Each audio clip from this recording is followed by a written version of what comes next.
ഈശോയിൽ ഏറ്റവും പ്രിയപ്പെട്ടവരെ, ക്രിസ്മസ് ദിനത്തിന്റെ ഒരുക്ക ദിനങ്ങളിലേക്ക് നമ്മൾ പ്രവേശിച്ച് 14 ദിവസങ്ങള് നമ്മുടെ ജീവിതത്തോട് ദൈവം ചേർത്ത് വെക്കുമ്പോൾ ഇന്ന് ഈശോ നമ്മുടെ ചിന്തകളിലേക്ക് തരിക, കർത്താവ് അനുഗ്രഹിക്കുന്നവനാണ്, ദാതാവാണ് എന്നൊരു ചിന്ത നമ്മുടെ എല്ലാ മനസ്സിലുണ്ട്.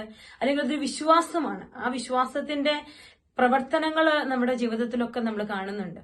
ഈശോയുടെ പുൽക്കൂട്ടിലേക്ക് നോക്കി നിൽക്കുന്ന ആ സമയം, അല്ലെങ്കിൽ ഈശോയുടെ തിരുജനനത്തെ കുറിച്ച് നമ്മൾ ഓർക്കുമ്പോൾ അനുഗ്രഹം തന്നെയായ ഈശോയാണ് സ്വർഗീയ പിതാവ് നമ്മുടെ ജീവിതത്തിലോട്ട് ചേർത്ത് വെച്ചിരിക്കുക. അപ്പോൾ സങ്കീർത്തകന്റെ വലിയൊരു പ്രാർത്ഥന ഇന്ന് എന്റെ മനസ്സിൽ ഇങ്ങനെ ചിന്തകളിലേക്ക് കടന്നു വരികയാണ്.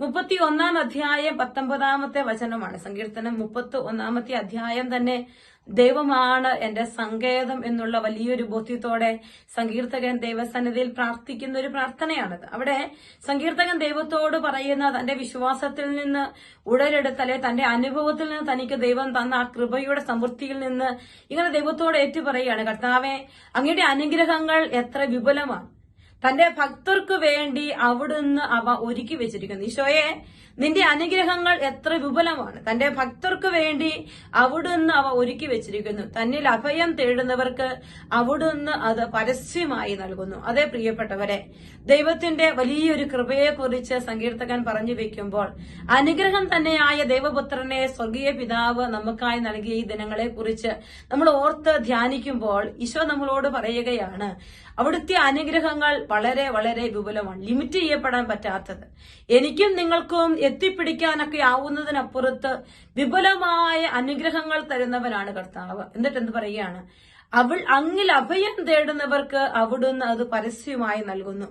പിന്നെ തന്റെ ഭക്തർക്ക് വേണ്ടി അവിടുന്ന് ഒരുക്കി വെച്ചിരിക്കുന്നു. അപ്പോൾ ഈശോയുടെ അനുഗ്രഹങ്ങൾ സ്വീകരിക്കാനായി ഞാനും നിങ്ങളും ഈ കർത്താവിന്റെ സന്നിധിയിൽ ഒരുമിച്ച് ചേർന്നിരിക്കുമ്പോൾ നമ്മുടെ മനസ്സുകളിലെ 2 ചിന്തകൾ ഉണ്ടാവട്ടെ. കർത്താവെ, നിന്റെ അനുഗ്രഹങ്ങൾ എത്ര വിപുലമാണ്, വളരെയധികം അനുഗ്രഹത്തിന്റെ കൃപകളാൽ നിറഞ്ഞിരിക്കുന്ന എന്റെ ഈശോ തന്റെ ഭക്തർക്ക് വേണ്ടി അവിടുന്ന് അത് ചേർത്ത് വെച്ചിരിക്കുകയാണ്, ഒരുക്കി വെച്ചിരിക്കുകയാണ്. അപ്പോൾ ഇന്ന് ഞാനും നിങ്ങൾ ഈ പുൽക്കൂട്ട് തിരുനാളിന് വേണ്ടി ഒരുങ്ങുമ്പോൾ ഈശോയോട് പ്രാർത്ഥിക്കണം, ഈശോയെ, യഥാർത്ഥ ഭക്തിയുള്ള അനുഗ്രഹങ്ങൾ പ്രാപിക്കാൻ തക്ക വിധത്തിൽ ഭക്തിയുള്ള ഒരു മകനാക്കി, ഒരു മകളാക്കി എന്നെ മാറ്റണമേ. തന്റെ ഭക്തർക്ക് വേണ്ടി അവിടുന്ന് അത് ഒരുക്കി വെച്ചിരിക്കുന്നു. പ്രിയപ്പെട്ടവരെ, ദൈവഭക്തി എന്ന് പറയുന്നത് അവന്റെ സന്നിധിയിൽ ജീവിതത്തെ മുഴുവൻ സമർപ്പിക്കുന്നതാണ്, മുഴുവൻ സറണ്ടർ ചെയ്യുന്നതാണ്.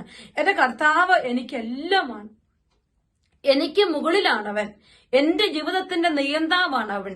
ഇപ്പോൾ അവിടത്തോട് എനിക്ക് തോന്നുന്ന ആ ഒരു ഭക്തി അല്ലെങ്കിൽ ഒരു ബഹുമാനം എന്ന് പറയുന്നത് ഭയത്തോടു കൂടി ഒരു ബഹുമാനമല്ല, സ്വാതന്ത്ര്യത്തിന്റെ, വലിയ എളിമയുടെ, വലിയ സ്നേഹത്തിന്റെ ഒരു ഭക്തി നമ്മുടെ ജീവിതത്തിലുണ്ടെങ്കിൽ ആ ദൈവഭക്തന്റെ നിരയിലാണ് ഞാനും നീയും. അപ്പോൾ ആ ഭക്തി നമ്മുടെ ജീവിതത്തോട് ദൈവം ചേർത്ത് വെക്കുമ്പോൾ, കൃപ ഞാനും എന്നിലും നിങ്ങളിലും ഉടലെടുക്കുമ്പോൾ ദൈവത്തിന്റെ വചനം വീണ്ടും പറയുകയാണ്, തന്റെ ഭക്തർക്ക് വേണ്ടി അവിടെ നിന്ന് ഒരുക്കി വെച്ചിരിക്കുന്നു. അങ്ങിൽ അഭയം തേടുന്നവർക്ക് അവിടുന്ന് അത് പരസ്യമായി നൽകുന്നു. അങ്ങിൽ അഭയം തേടുന്നവർക്ക് അവിടുന്ന് അത് പരസ്യമായി നൽകുന്നു. പ്രിയപ്പെട്ട ദൈവമക്കളെ, ഈശോയിൽ അഭയം തേടുമ്പോൾ എനിക്ക് കിട്ടുക ദൈവത്തിന്റെ അനുഗ്രഹങ്ങൾ രഹസ്യമായിട്ടല്ല, മറിച്ച് പരസ്യമായിട്ടാണ്. ഇന്ന് ഓരോ വ്യക്തികളുടെയും ജീവിതങ്ങളിലേക്ക് നമ്മൾ നോക്കുമ്പോൾ, അന്ന് ദൈവത്തോട് അതീവ ഭക്തിയുള്ളവരായിരുന്ന 3 രാജാക്കന്മാര്, ആ 3 രാജാക്കന്മാർ ഇതാ കർത്താവിനെ തേടി തന്റെ ഭക്തിയുടെ ബാഹുല്യത്തിൽ നിന്ന് ഒരു പ്രകടനം വന്നതുപോലെ ബെത്ലഹേമിലേക്ക് യാത്ര തിരിക്കുമ്പോൾ നക്ഷത്രത്തിനെ കൂട്ടിനയച്ചുകൊണ്ട് ദൈവം ദിശ തിരിച്ച് അവരുടെ അടുക്കലേക്ക് എത്തിക്കുകയാണ്. എന്നിട്ടും ആ ഭക്തിയിൽ ഇന്ന് ലോകം മുഴുവൻ പൂജ രാജാക്കന്മാരെ കർത്താവിനെ കണ്ട രാജാക്കന്മാരായി സ്നേഹിച്ച് ആദരിച്ചു വണങ്ങുന്നുണ്ടെങ്കിൽ, പ്രിയപ്പെട്ട ദൈവമക്കളെ, തീർച്ചയായും എന്റെയും നിന്റെയും ഒക്കെ ജീവിതം ദൈവത്തിന്റെ അനുഗ്രഹങ്ങളുടെ പരസ്യമായ കൃപകൾക്ക് പാത്രമാകേണ്ടതാണ്. ഈശോയെ, എന്റെ ജീവിതത്തെ നിന്റെ പരസ്യമായ കൃപയ്ക്ക്, പരസ്യമായ ദൈവാനുഗ്രഹങ്ങൾക്ക് പാത്രീഭൂതമാക്കണമേ എന്ന് നമുക്ക് പ്രാർത്ഥിക്കാം. ഈ ക്രിസ്മസ് ദിനത്തിന്റെ ഒരുക്ക ദിനങ്ങളിൽ ഈശോയെ, എന്റെ ജീവിതത്തിൽ ദൈവഭക്തിയുടെ വലിയ കൃപ നിറച്ചു വെക്കണ ഈശോയെ, അതുവഴി നിന്റെ അനുഗ്രഹങ്ങൾ പരസ്യമായി സ്വീകരിക്കാൻ എനിക്ക് സാധിക്കട്ടെ എന്ന് നമുക്ക് പ്രാർത്ഥിക്കാം. ഈശോ മിശിഹായിക്ക് സ്തുതിയായിരിക്കട്ടെ.